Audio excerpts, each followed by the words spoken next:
Welcome, ladies and gentlemen, to game number 9. The last map it is here. Starting to the top right, the player who brought Acer back into this team match. It is Innovation with a win against Baby Knight and another victory against Daishi. He's going up against his second Terran opponent today.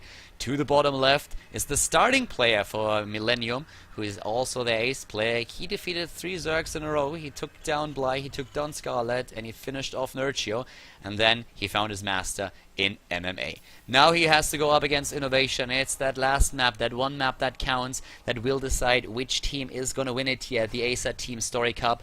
Innovation versus ForGG, and boy, it is going to be a good one.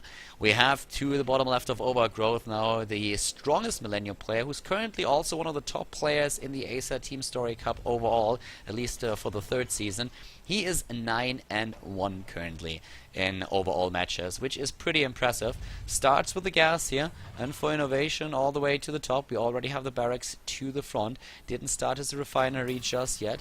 Maybe he's going to show us something different this time. Against Daishi, he was all about the aggression. Had, of course, a great defense there as well, but this time he's going for a bit of a later gas. Just a click on the Vespine Geyser, that's what we saw just a second ago. But so far, he does not start it at all. Well, there we go. Starts it quite late compared to his opponent, because ForGG is already mining, and mining quite a bit at that.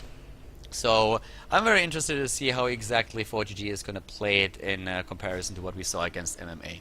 When we had the match against MMA, what ForGG did was trying first of all to be aggressive in the early game, but also go into mech. And he went for an attack where he didn't realize that MMA had a lot of Vikings, had a lot of anti-air, and had a couple of Banshees as well. ForGG wasn't able to take down the Vikings, and then suddenly his entire mech army was completely exposed to those Banshees, and he lost way too much, and also the initiative in the game itself, the map control, and MMA just played a flawless game from that point on and was able to take that.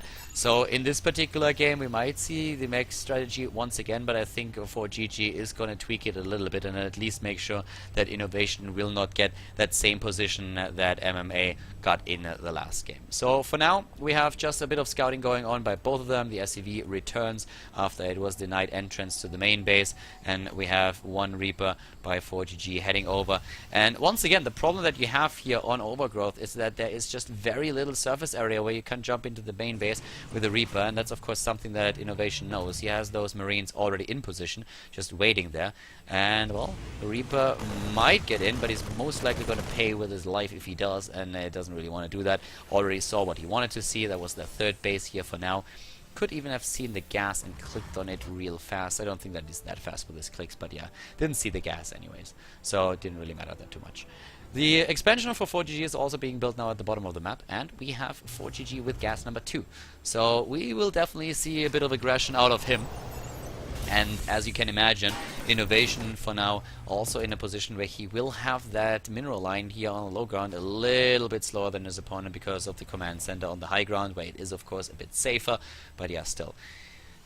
ForGG not afraid to expose his SCV a little bit, but that will give him the faster access to the mineral line because he does not have to move the command center down in the first place. Xel'Naga Watchtower so far under control of the Reaper, but harvester count is here absolutely identical. It's Marines versus Reapers for now, and of course now the switch in tech up a little bit. There's already our add-on at the barracks. He's going into the Banshee build. He's going for that right away and trying to find out what he can do with that. If he can maybe even sneak in and get a couple of kills, that would of course be great for him here. So the aggression out of ForGG, Innovation is going to be the one who will defend or try to defend a little bit, but at least for now he's moving out with the army that he has, which is actually a pretty smart move if you think about it. It's also the faster medevac that we see there for the support, and there is no bunker down here actually. The Banshee is gonna have to do a lot here, so at this point, yeah, moving into the Xel'Naga Watchtower was not the best position there for ForGG. He moved into the smoke screen here and suddenly lost 2 of his Hellions, and Innovation has a pretty decent army here, 22 army supply against 13 at this point in the game. No bunker here at the front, but the Banshee alone should be able to really deal with this if Innovation decides that he really wants to go across map and do some more damage. And with the Medivac now moving in and those additional Hellions also making their way over, it's not very likely that he's just gonna stay back at home. So here we go. A nice line at the front, but with a good drop if he gets those shots off. And he's splitting the Marines out already, fanning them out, getting the maximum amount of damage done.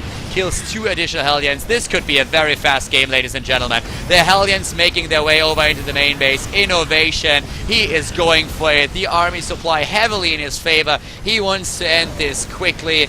Is this fast and dirty. Innovation with a push. 18 army supply against 9. He's starting to take down his opponent's harvesters. The harvester count already 19 against 32. Innovation doing so much damage here. He's not going to be able to end the game at this particular moment in time, but he did a lot of damage, as you can see. 16 harvesters against 31. 16 were killed by Innovation. A lot of mining time lost. Resources lost, of course, also in favor of the Team Acer player. Innovation lost just a few units. Not enough to really make this attack with a couple of Hellions work in favor of ForGG.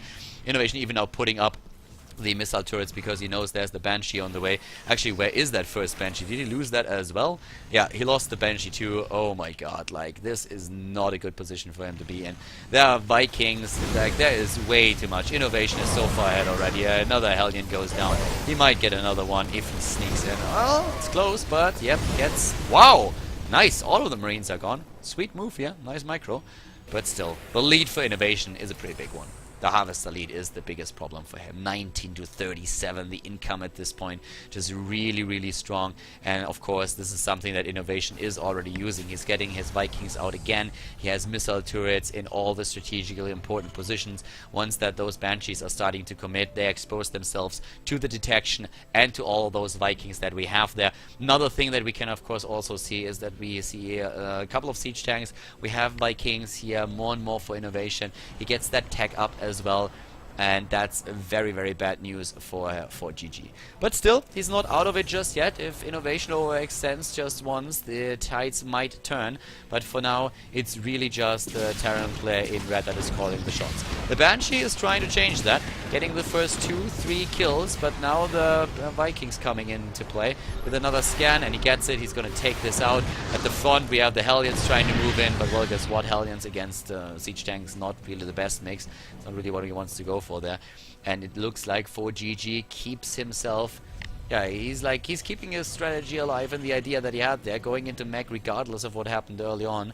So let's see if that's going to work out for him. I guess Innovation is already planning his next move, and then it can only be aggression. Sitting tight here is putting him into a very good position where he has a strong army because he knows that he has the better economy, but he doesn't need to do that for the entire duration of the game. He can really move out and start to do some damage if he wants to.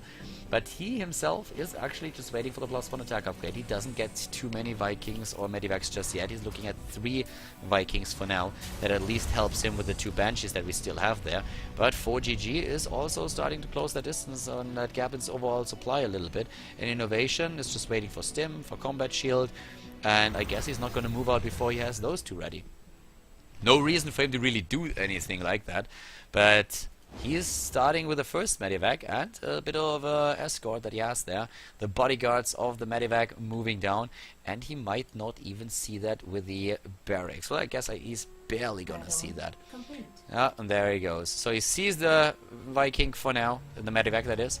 The Vikings could take down the... yeah, they can actually take down the barracks if they want to. A few kills in the main base. If he gets that, he would be pretty happy about it. And, well, there we go. Viking versus Viking. The first shot goes off against the ones that Innovation has there. And that means that this Medivac is going to die. And moves like this is exactly what he needs. This is exactly what ForGG needs to come back into the game. Suddenly, the resources lost don't look that devastating any longer. ForGG and Innovation on the same number here. The harvester count is 37 against 46. Still a pretty big lead in that regard for Innovation, but that also means that the army supply at this point is better for the Millenium player. So he's not out of it just yet. Innovation is starting to move cross-map, and he has already Combat Shield completed. He's going for the Concussive Shell now, and is also on the way to get the Stim upgrade done. And that will put him into a spot where he can definitely do a lot of damage against what we currently see from ForGG. But it's all about the position and about how you can flank your opponent. And the air battle is currently being won by the Millenium player. That will give him, of course, an opportunity not only take down that last remaining Viking of Innovation,